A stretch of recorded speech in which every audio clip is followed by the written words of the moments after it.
The best benefits of attending UNK are the hands-on learning opportunities. Opportunities to do undergraduate research, which I know is a big thing here on campus, and that's given us an opportunity to get outside of the classroom and kind of apply what we've learned in the classroom and in the lectures and the labs and put it more to a practical use.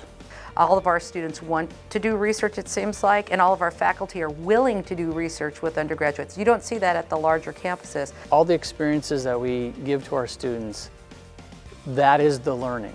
They're put in those positions, and although there are mentors for these positions, they pretty much have to do the job. It's great because I can go to my classes, and for me, like, the studies come easier because I've been in the lab applying what I've been learning, and I think that kind of puts me ahead of the game. It kind of helps build that character and helps build them for experiences that they'll take out into the real world with them. And I think that's an excellent opportunity that UNK can provide to the students in preparing them to enter the workforce.